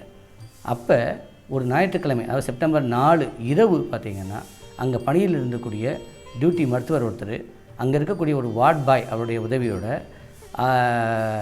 அந்த நோயாளியை வந்து மானபங்கப்படுத்திட்டாருங்கிறது வந்துன்னா புகார் கொடுக்கப்பட்டிருக்கு. அதன் காரணமாக அப்போ அங்கே ஒரு விசாரணை நடந்தது. காவல்துறையினர் விசாரணை நடத்தினாங்க. அப்போ இருக்கும்போது அந்த தீவிர சிகிச்சை பிரிவில் வந்து இருக்கக்கூடிய கண்காணிப்பு கேமராவில் பல நிகழ்வுகள் வந்து பதிவாயிருக்கு. அந்த பதிவுகளை வந்துன்னா காவல்துறை வந்து விசாரணை செஞ்சிட்ருக்கு. அந்த யார் வந்து குற்றம் செய்திருக்காங்களோ வந்து அவரை வந்து அவங்க வந்து விசாரணைக்கு வந்து அழைத்து செல்லப்பட்டார் அப்படிங்கிறது இந்த பத்திரிகை குறிப்பில் தெளிவாக இருக்குது. ஆக நிச்சயம் என்னென்னா இந்த மாதிரி தீவிர சிகிச்சை பிரிவில் வந்து ஒரு கண்காணிப்பு கேமரா இல்லை அப்படின்னு சொல்வது வந்து அது எப்படி சரியாக இருக்க முடியுங்கிறது தான் விஷயம். இன்னொன்று அப்பல்லோவுடைய மருத்துவமனையினுடைய அவங்களுடைய வலைதளத்திலே கூட அவங்க வெப்சைட்லேயே கூட என்ன தெளிவாக இருக்குன்னா எங்கள் இதில் வந்து கண்காணிப்பு கேமரா இருக்குது, அதன் மூலமாக வந்தோன்னா மருத்துவர் வந்து அவர் அங்கே வந்து தான் பார்க்கணுன்னு இல்லை, அதாவது விர்ச்சுவல் விசிட் பை டாக்டர்ஸ், அதாவது ஒரு மருத்துவர் வந்து வெளியிருந்தாலும் கூட அந்த கண்காணிப்பு கேமரா மூலமாக அங்கே தீவிர சிகிச்சை பிரிவில் என்ன நடக்குங்கிறத பார்க்க முடியும் அப்படிங்கிறது அவங்களே சொல்லியிருக்காங்க. ஆக நிச்சயமாக வந்து இதுக்கப்புறமாச்சும் அப்பல்லோ நிர்வாகம் வந்து அங்கே கண்காணிப்பு கேமரா இருந்ததா இல்லையா அப்படிங்கிறதையும் அதாவது அதில் நிகழ்வுகள் பதிவாக இருந்தால் அதை வந்து பொது வெளியில் வந்து கொண்டு வர வேண்டும் அப்படிங்கிறதுக்கும் வந்து உட்காந்து அவங்க ஒரு சரியான பதிலை கொடுக்கணும்னு நான் சொல்ல ஆசைப்பட்றேன். Today it is possible for someone with an internet connection to pan, tilt, zoom a networked camera, an intelligent camera which is set up in an ICU cubicle. The camera can even be focused on the various monitors, and today an ICU consultant and a physician can make as many virtual visits as possible to his patient anyone, anytime, anywhere. முதல்வர் ஜெயலலிதா அவங்க December 5 இரவு 11:30 மணிக்கு இறந்து போனதாக அதிகாரப்பூர்வமான தகவல் Apollo மருத்துவமனையிலேருந்து வருது. ஆனால் அவங்க இறந்த ஒரு 5 நிமிடத்திலேயே பார்த்திங்கன்னா சுகாதாரத்துறை செயலாளர் மற்றும் அமைச்சர் அவங்க 2 பேருமே வந்து சென்னை மருத்துவக் கல்லூரியில் இருக்கக்கூடிய உடற்கூறு துறை தலைவர் டாக்டர் சுதா சேஷையன் அப்படிங்கிற வந்து தொடர்பு கொள்கிறாங்க. நீங்கள் வந்து உடனடியாக அதாவது அப்பல்லோ மருத்துவமனைக்கு நீங்கள் விரைஞ்சு போகணும், போய் அவங்க உடலை வந்து நீங்கள் பதப்படுத்தணும் அப்படின்னு அவங்க கேட்டுக்கிறாங்க. இவங்களுமே என்ன பண்ணுறாங்கன்னா அப்போ உடனடியாகவே சீக்கிரம் கிளம்பி அப்பல்லோ மருத்துவமனைக்கு அவங்க விரைஞ்சு போகிறாங்க. அப்போ அவங்களுக்கு பணியாளர்கள் தேவைப்படும், அவங்ககிட்டையும் தகவல் கொடுக்குறாங்க. தகவல் கொடுத்து அவங்க இந்த பணியாளர்கள் ப்ளஸ் வந்து மருத்துவர் சுதா சேஷையன் அவங்க 2 பேருமே அவங்க என்ன பண்ணுறாங்கன்னா ஒரு 12:20க்கெல்லாம் வந்து அவங்க அப்பல்லோக்கு வந்துடுறாங்க. அப்பல்லோ வந்து அங்கே வந்து அந்த உடலை வந்து பதப்படுத்தும் வேலையை வந்துன்னா அவங்க 12:20க்கு தொடங்குறாங்க. அதாவது டிசம்பர் 6ஆம் தேதி அதிகாலை 12:20க்கு தொடங்குறாங்க. தொடங்கி ஒரு 15 நிமிஷத்துலேயே வந்துன்னா அந்த முழு எல்லா வேலையும் அவங்க முடிச்சிடுறாங்க. இப்படி தான் அவங்க சொல்கிறாங்க. அவங்க இந்த பதப்படுத்துதலுக்கு என்ன காரணம் அப்படின்னு அவங்க சொல்கிறாங்கன்னா அவங்க உடம்பு வந்து கெட்டு போகக்கூடாது, அவங்க வந்து ஒரு விஐபி, அப்போ வந்து பொதுமக்கள் பார்வைக்கு அவங்க வந்து எல்லாம் வைக்கப்படுவாங்க. அப்போ பல்வேறு பிரச்சனைகள், கிருமிகள் தாக்கம் இதெல்லாம் வந்து அவங்க உடம்பு கெட்டு போகிறதுக்கான வாய்ப்பு இருக்குது. அதன் காரணமாக கெட்டு போகாமல் இருக்கிறதுக்காண்டி நாங்கள் வந்து அவங்க உடலை வந்து நாங்கள் பதப்படுத்தணும் அப்படின்னு அவங்க சொல்கிறாங்க. அவங்க இப்போ இந்த பதப்படுத்தும் போது அவங்க என்ன சொல்கிறாங்கன்னா 2 விஷயம் சொல்கிறாங்க. வழக்கமாக வந்து ஃபார்மாலின் அப்படிங்கிற ஒரு திரவத்தை தான் வந்து அந்த பதப்படுத்தும் திரவமாக பயன்படுத்துவாங்க. ஆனால் ஜெயலலிதாவுடைய அவங்களுடைய தோலின் நிறம் காம்ப்ளெக்ஷன் அதை கருதி இருந்தோன்னா அவங்க ஒரு பிங்கிஷ் காம்ப்ளெக்ஷன் அவங்களுக்கு இருக்குது. அப்போ நாங்கள் வந்து வழக்கமாக வந்தோன்னா ஒரு 5.5 லிட்டர் வந்தோன்னா திரவம் வந்து பதப்படுத்தும் திரவத்தை நாங்கள் ரத்த நாளங்களுக்குள்ள வந்தால் நாங்கள் செலுத்துவோம். அதில் ஃபார்மாலின் தான் பெரும்பாலும் இருந்தாலும் கூட நாங்கள் அவங்க தோலின் காம்ப்ளெக்ஷன் கருதி அதாவது 2.2 லிட்டர் அந்த ஃபார்மாலின் அது கூட அவங்க இந்த ஐசோப்ரோபைல் ஆல்கஹால் அப்படிங்கிற ஒரு திரவத்தை கலந்து பதப்படுத்துறதுக்கு அவங்க பயன்படுத்துகிறாங்க. அவங்க ஆக உடம்பு வந்து கெட்டு போகக்கூடாது அப்படிங்கிற ஒரு காரணமும் ஒன்று இருக்குது. இதை கொடுத்து அவங்க வந்து பண்ணுறாங்க. ஆனால் இந்த பதப்படுத்துறதுக்கு வந்து எப்படி பார்த்திங்கன்னா அவங்க சொல்கிற மாதிரி அதாவது அவ்வளோ சிம்பிளான விஷயமா இல்லை அதுக்கான வந்து ஏதாச்சும் ஒரு ப்ரோட்டோக்கால் அதாவது இன்னென்னலாம் இதில் செய்யணும் அப்படிங்கிற மாதிரி விதிகள் இருக்கான்னு பார்த்திங்கன்னா பல விதிகள் வந்து அதில் இருக்குது. உதாரணத்துக்கு என்னென்னா அந்த யார் வந்து பதப்படுத்த சொல்லி விண்ணப்பம் கொடுக்குறாங்க வந்துன்னா யார் அதில் கையெழுத்து போட்டிருக்காங்க அப்படிங்கிறது வந்துன்னா நம்ம வந்து அதை பார்க்கணும். அது முதல் விஷயம். ரெண்டாவது என்னென்னா மருத்துவமனையிலேருந்து அதாவது ஒரு இறப்பு சான்றிதழோ இல்லை அதாவது ஒரு இறந்து போயிருந்தால் அதாவது ஒரு போஸ்ட்மார்ட்டம் ரிப்போர்ட் ஃப்ரம் போலீஸோ அது இருக்கணும்னு சொல்கிறாங்க. அது தவிர அந்த எங்கே இறக்குறாங்களோ காவல்துறையிலிருந்து இந்த மாதிரி பதப்படுத்துறதுக்கு எந்த ஆட்சேபனையும் இல்லை அப்படிங்கிறது வந்துன்னா சான்றிதழ் வந்துன்னா அவங்க கொடுத்துருக்கணும். அதெல்லாம் வந்து அவங்களுக்கு வந்து கொடுக்கப்பட்டதா தெரியப்படுத்தப்பட்டதா அப்படிங்கிறத எந்த விஷயத்தையும் பத்திரிகையாளர் சந்திப்பில் வந்து அவங்க தெளிவுபடுத்தலை. அதுதான் அது அங்கே இருக்கக்கூடிய ஒரு முக்கிய விஷயம். இன்னொன்று இந்த மாதிரி ஒரு இதில் பார்த்திங்கன்னா அவங்கள வந்து இந்த மேற்கொண்ட தகவல்லாம் கேட்கணும். அவங்க என்ன அதாவது குறிப்பாக அப்பல்லோ மருத்துவமனையோ அவங்களோ இல்லை தமிழக அரசோ வந்தோன்னா அவங்க வந்து பதப்படுத்துறதுக்கு முன்னாடி நீங்கள் வந்து அவங்க மருத்துவ ரீதியான இந்த பிரேத பரிசோதனை கிளினிக்கல் ஆட்டாப்சி அப்படிங்கிறது வந்துன்னா அவங்க வந்து செய்கிறதுக்கு திட்டமிட்டுருக்காங்களா அப்படின்னு கேட்கணும். அது ஏன்னா அப்படி திட்டமிட்டுருக்காங்கன்னா அதை செஞ்ச பிறகு தான் பதப்படுத்தணும். அது ஏன்னா பதப்படுத்திட்டாங்கன்னா நிச்சயம் வந்துன்னா அது பல்வேறு விதமான இடையூறுகளை அந்த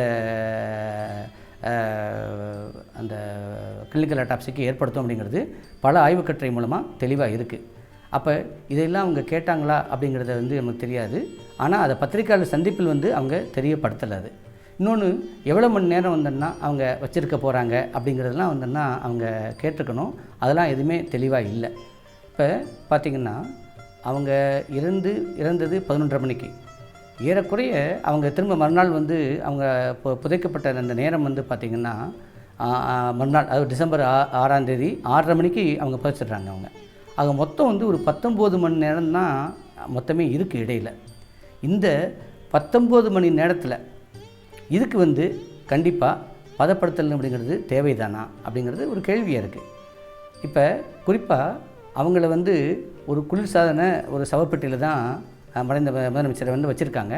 அது வந்து ஒரு ஸ்பெஷல் சவப்பெட்டி. அதில் டபுள் கம்ப்ரெசர் இருக்குது. அதில் வந்து குளிர்சாதனம் வந்து அந்த அந்த குளிர் வந்து அதில் இருக்கக்கூடிய வெப்பநிலை வந்து மிக குறைவாக இருக்க முடியும். அது நீண்ட நாட்கள் வந்து அதன் மூலமாக வந்து அவங்க உடலை பாதுகாக்க முடியும். ஸோ அப்படி இருக்கும்போது ஏன் வந்து இந்த மாதிரி ஒரு பதப்படுத்துதல் அப்படிங்கிறதே தேவைதானா அப்படிங்கிறதே இங்கே வருது. அது தவிர அவங்க என்ன சொல்கிறாங்கன்னா, நாங்கள் வந்து ஐசோப்ரோபைல் ஆல்கஹால் அப்படிங்கிறத பயன்படுத்துகிறோன்னு சொல்கிறாங்க. ஆனால் ஐசோப்ரோபைல் ஆல்கஹாலில் ஒரு பிரச்சனை இருக்குது. ஏன்னா அதுக்கு வந்து இன்ஃப்ளேமபிள், அதுக்கு வந்து எரியும் தன்மை இருக்குது அப்படின்னு வைக்கிறாங்க அவங்க. மறைந்த ஜெயலலிதா அவர்கள் பார்த்திங்கன்னா அவங்க வந்து ஒரு ஐயங்கார் ஃபேமிலி சேர்ந்தவங்க. பொதுவாக அந்த மரபு என்னென்னா அவங்கள வந்து எரிக்கிறது தான் மரபு இது. ஆனால் ஏன் வந்து எரிக்கலை அப்படிங்கிறது பல்வேறு காரணங்கள் சொல்லப்படுது. ஆனால் மருத்துவ ரீதியாக பார்த்திங்கன்னா கண்டிப்பாக ஐசோப்ரோபைல் ஆல்கஹால் மூலமாக பதப்படுத்தினா அது வந்து வெடிக்கும் தன்மை கொண்டது. அப்போ அதுவுமே கூட ஒரு காரணமாக இருக்குமோ அப்படிங்கிற ஒரு சந்தேகமும் இருக்க தான் செய்தது. இதில் அதை தவிர பல்வேறு விதமான அந்த பதப்படுத்தும் திரவம் இருக்குது.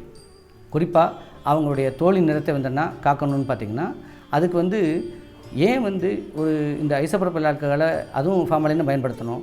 அதை விட வேறு சில திரவங்களே பதப்படுத்தும் திரவங்களே இருக்குது. அதையெல்லாம் அவங்க ஏன் பயன்படுத்தலை அப்படிங்கிறதெல்லாம் கூட ஒரு கேள்வியாக தான் இருக்குது. ரெண்டாவது அவங்க என்ன சொல்கிறாங்க, இந்த மொத்த பதப்படுத்தும் சமாச்சாரத்தையும் 15 நிமிஷத்தில் முடிச்சதாக சொல்கிறாங்க அவங்க. அதே வந்து ஒரு வியப்பாகவும் ஆச்சரியமாக தான் இருக்குது.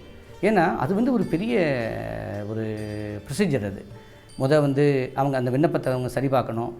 பதப்படுத்துறதுக்கு முன்னாடி அவங்க ரத்தம் இருக்குது பார்த்திங்கன்னா, இருக்கிற ரத்தத்துலலாம் கம்ப்ளீட்டாக வெளியே எடுக்கணும். அது வெளியே எடுத்துகிட்டு அதுக்கப்புறம் வந்தோன்னா, அதாவது அந்த ஃபெமரல் ஆர்ட்ரின்னு சொல்லுவாங்க, ரைட் ஃபெமரல் ஆர்ட்ரியில் வந்து அவங்களுக்கு வந்து அந்த பதப்படுத்தும் திரவத்தை வந்தோன்னா கொடுக்கணும் வந்தோன்னா. அது இன்னொன்று, இது பதப்படுத்தும் திரவம் வந்து அங்கே மட்டும்தான் கொடுக்குறதா அவங்க வந்து பத்திரிகை குறிப்பில் சொல்கிறாங்க அவங்க. ஆனால் பொதுவாக பார்த்திங்கன்னா உலக நீதி எப்படி இருக்குதுன்னு பார்த்திங்கன்னா, அவங்க வந்து வயிற்று பகுதி, நெஞ்சு பகுதி, கபாலம் இதுக்கு எல்லாம் கூட அந்த உள்வெளிக்குள் கூட இந்த திரவம் வந்து செலுத்தப்படணும் அப்படிங்கிறது தான் நேதியாக இருக்குது. அதெல்லாம் அவங்க செஞ்சாங்களா இல்லையாங்கிறத கூட தெளிவாக இல்லை. இன்னொன்று, அதாவது இவங்களுடைய எடை வந்து 105 கிலோ. அதுக்கு 5.5 லிட்டர் தான் அவங்க பதப்படுத்தும் திரவம் தான் பயன்படுத்த சொல்கிறாங்க. அது போதுமானதா அப்படிங்கிற ஒரு கேள்வியும் நிச்சயமாக இருக்குது. அடுத்த விஷயம் பார்த்திங்கன்னா, அவங்க அதாவது இந்த பதப்படுத்துதல் அப்படிங்கிறது வரும்போது என்ன பிரச்சனை அந்த நோயாளிக்கு இருந்தது. அது ஏன்னா அவங்களுக்கு வந்து கிருமி தொற்று இருந்தது அப்படின்னு இருக்குது. அப்படி இருக்கும்போது அந்த அப்பல்லோ நிர்வாகமோ இல்லைன்னா தமிழக அரசோ வந்து இவங்களுக்கு தெரியப்படுத்தினாங்களா? அதாவது அவங்க ரத்தத்தில் வந்து கிருமி தொற்று இருக்குது அப்படிங்கிற விஷயத்தை தெரியப்படுத்தினாங்களா? இது எதுவுமே அவங்க பத்திரிகை சந்திப்பில் தெளிவுபடுத்தலை. ஏன்னா அப்படி இருக்கும்போது அதை பாதுகாப்போடு தான் அதை வந்து அந்த ரத்தத்தை வந்து நம்ம நீக்கணும். இல்லாட்டினா அதன் மூலமாக யார் அந்த வேலையை செய்கிறாங்களோ, மருத்துவரோ இல்லை பணியாளர்களோ செய்யும்போது அவங்களுக்கு கூட கிருமி தொற்று ஏற்படும் வாய்ப்பு நிச்சயமாக இருக்குது. இன்னொன்று, அவங்க வந்து இதை அப்பல்லோ மருத்துவமனை எந்த இடத்தில் செஞ்சாங்க அப்படிங்கிறதெல்லாம் கேள்வியாக இருக்குது. ஆக இந்த மாதிரியான பல்வேறு கேள்விகளும் வந்துன்னா அந்த பதப்படுத்துதல் இதில் கூட தொக்கி நிற்குது. இதற்கான விடை வந்துன்னா இருந்தால் அது வந்து கண்டிப்பாக அது சந்தோஷமாக இருக்கும், நல்லதாக இருக்கும். இந்த கட்டுரையை வந்து நாங்கள் மறைந்த முதலமைச்சர் செல்வி ஜெயலலிதா அவங்கள பற்றியான இந்த இறப்பு குறித்து, அதில் இருக்கக்கூடிய அவங்க உடல்நிலை என்ன மாதிரி இருந்தது, அதில் சிகிச்சை என்ன மாதிரி சிகிச்சை கொடுக்கப்பட்டது அப்படிங்கிறத பற்றி ஒரு கட்டுரை நாங்கள் எழுதியிருக்கோம். இந்த கட்டுரையுடைய நோக்கமே பார்த்திங்கன்னா, அதாவது சிகிச்சை கொடுக்கும்போது இது வந்து ஒருத்தருக்கு இது வந்து ஏதோ மறைந்த செல்வி ஜெயலலிதா அவங்களுக்கு மட்டுமே பொருந்தும் அப்படின்னு குறுக்கி பார்த்துட முடியாது. பொதுவாக மருத்துவ சிகிச்சை அப்படின்னு வரும்போது அதில் வந்து ஒரு ஒளிவு மறைவற்ற தன்மை இருக்க வேண்டும் அப்படிங்கிறது தான் நாங்கள் வந்து வலியுறுத்த வர்றோம். அது ஏன்னா எப்பயும் ஒரு ஒளிவு மறைவற்ற தன்மை இருக்கும்போது தான் நம்மளுக்கு நிச்சயமாக வந்தோன்னா அதில் தவறுகள் ஏதாச்சும் இருக்கும்போது அது சுட்டி காட்டப்பட்டு திருத்திக் கொள்வதற்கான வாய்ப்பு அப்போ தான் நம்மளுக்கு நிச்சயம் கிடைக்கும்.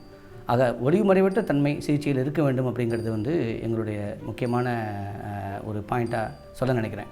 இன்னொன்று, தமிழக மக்களுக்கு வந்து நிச்சயமாக ஒரு முதல்வருடைய உடல்நிலை வந்தனா அது தெரிந்து கொள்ளும் உரிமை, அது அறிந்து கொள்ளும் உரிமை நிச்சயம் இருக்குதுன்னு நாங்கள் நம்புகிறோம்.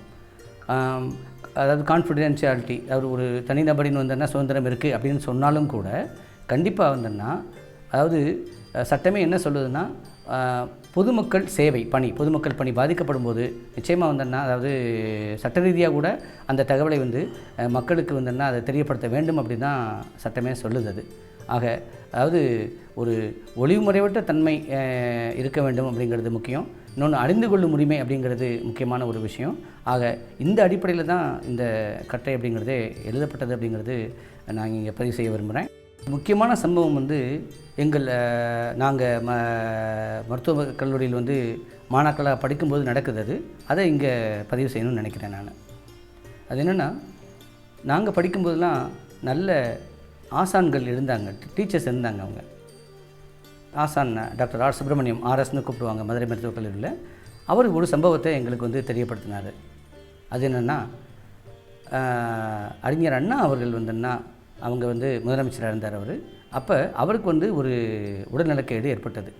அவருக்கு என்ன பிரச்சனை இருந்ததுன்னா, அவருடைய உணவு குழலில் வந்து புற்றுநோய் இருந்தது, எசோஃபேஜியல் கேன்சர் அப்படின்னு இருந்தது. அதன் காரணமாக அவர் வெளிநாடு சென்று அவர் வந்து சிகிச்சை எடுத்துக்கிட்டார். அங்கே அவருக்கு வந்து கதிர்வீச்சு சிகிச்சை மற்றும் வந்தோன்னா, அதாவது புற்றுநோய் சிகிச்சை வந்தோன்னா கொடுக்கப்பட்டது. கொடுத்துட்டு அவர் நாடு திரும்பினார். நாடு திரும்பி பார்த்திங்கன்னா திரும்பவும் அவருக்கு மருத்துவ சிக்கல் ஏற்பட்டது. அதைத் தொடர்ந்து இங்கே இருக்கக்கூடியவங்க எல்லாமே வந்து அந்த வெளிநாட்டு மருத்துவர்களை மீண்டும் கலந்து ஆலோசித்தாங்க, என்ன பண்ணலாம், திரும்ப பிரச்சனை வருது அப்படின்னு. அப்போ அந்த மருத்துவர்கள் என்ன சொல்லியிருக்காங்கன்னா, இல்லை மீண்டும் நீங்கள் கதிர்வீச்சு சிகிச்சையே கொடுங்க அப்படின்னு சொல்லியிருக்காங்க. அந்த சமயம் தமிழக அரசால் வந்து, அதாவது அறிஞர் அண்ணாதுரை அவர்களை கண்காணிக்க வந்தோன்னா ஒரு மருத்துவ குழுவை வந்தோன்னா நியமிச்சிருந்தது. அதில் எங்களுடைய ஆசிரியர் வந்து டாக்டர் ஆர் சுப்பிரமணியம் இருந்தார். அவர் வந்து நிச்சயமாக வந்து அப்பயே வந்தோன்னா ஒரு எச்சரிக்கை கொடுத்துருக்காரு. பாருங்கள், அறிஞர் அண்ணா அவருக்கு வந்தோன்னா ஏற்கனவே வந்தோன்னா இவ்வளோ தான் கதிர்வீச்சு அளவு கொடுக்கணும் இருக்குது. அந்த பரிந்துரைக்கப்பட்ட அளவு வந்து உச்சபட்ச அளவு வந்தோன்னா ஆல்ரெடி அவருக்கு கொடுத்துட்டாங்க. அப்படி இருக்கும்போது திரும்ப வந்து கதிர்வீச்சு சிகிச்சைக்குன்னு கொடுத்தா நிச்சயமாக வந்து அதை பாதிப்பை ஏற்படுத்தும் அப்படிங்கிறது வந்து முன்னமே வந்தோன்னா அவர் தெரியப்படுத்தியிருக்காரு. ஆனால் அந்த நேரம் வந்து அரசுங்கிறது என்ன முடிவெடுத்தாங்கன்னா, இல்லை எனிவே அவங்க வந்து அந்த மேற்கத்திய மருத்துவர்கள் சொன்னதையே வந்து கதிர்வீச்சு சிகிச்சை கொடுத்துடலான்னு கொடுத்தாங்கன்னா சில தினங்கள் கழித்து அவருக்கு வந்து கதிர்வீச்சினால் வந்தோன்னா அவருக்கு வந்து இருதயத்தை சுற்றி ஒரு உறை இருக்கும், பெரிகார்டியம்ங்கிறது, அது பாதிக்கப்பட்டது. அதாவது ரேடியேஷன் இன்டியூஸ்ட் பெரிகார்டைட்டிஸ்னு சொல்லுவாங்க. அது பாதிக்கப்பட்டு அவருடைய இருதயத்தை சுற்றி நீர் சூழ்ந்து அதன் காரணமாக தான் அவர் வந்து இறந்து போகிறார். அண்ணா அவர்கள் வந்து ரேடியேஷன் இன்டியூஸ்ட் பெரிகார்டைட்டிஸ்னால மூலமாக தான் அவர் இறந்து போகிறார். இதை எங்கள் டீச்சர் வந்து டாக்டர் ஆர் சுப்பிரமணியம் வந்து தெளிவாக சொல்கிறார். இங்கே பாருங்கள், அப்போயே வந்து நான் தெரியப்படுத்தினேன், ஆனால் யாரும் அதை கேட்கலை. ஆனால் கடைசி அவரை நம்ம இழக்க நேரிட்டது. அண்ணா அவர்கள் வந்து பிப்ரவரி 3, 1969 ரேடியேஷன் இன்டியூஸ் பெரிகார்டைட்டிஸ் நோயால் அவங்க இறந்து போகிறார். அப்போ நம்ம வந்து ஒரு முறை தவறு நிகழலாம், ஆனால் செய்த தவறையே திரும்ப திரும்ப பண்ணுறது வந்து அது எப்படி சரியாக இருக்க முடியும் அப்படிங்கிறது தான் அவர் சொன்னார். அவர் வகுப்பறையில் வந்து வகுப்பு எடுக்கும்போது தெளிவாக சொன்னார். நீங்கள் இது வந்து இந்த விஷயம் வந்து பொதுமக்கள் பார்வைக்கு வந்தோன்னா அப்போ வைக்கப்படலை. அப்பையும் இதே மாதிரி தான், அதாவது அவர் விஐபி அப்படிங்கிறனால வந்தோன்னா வைக்கப்படலை. ஆனால் நீங்கள் புரிஞ்சுக்கணும், அதாவது பொதுமக்கள் பார்வைக்கு வைக்கப்படும்போது மட்டும்தான் அது வந்து தவறு இருந்தால் திருத்திக் கொள்வதற்கான வாய்ப்பு இருக்குங்கிறத அவர் அப்போ அங்கே அதை பதிவு பண்ணார். ஒளிவுமுறைவற்ற தன்மையுடன் இந்த மாதிரி சிகிச்சை குறிப்புகள் வந்து பொது வெளியில் இருக்க வேண்டும்னு அவர் சொன்னது. தவறு நிகழ்ந்தால் திருத்திக் கொள்ள வேண்டும் என்று அவர் சொன்னது. ஆக இது ரெண்டும் எங்கள் மனசில் வந்து ரொம்ப ஆழமாக பதிஞ்சிருக்கு. இந்த சமயத்தில் வந்து இந்த கட்டுரையை வந்தோன்னா நாங்கள் அவருக்கு சமர்ப்பதில் வந்துன்னா நாங்கள் பெருமிதம் கொள்கிறோம். அந்த மாதிரி டீச்சர் இப்போல்லாம் இல்லையே அப்படிங்கிற வருத்தத்துலேயும் நாங்கள் இருக்கோம்.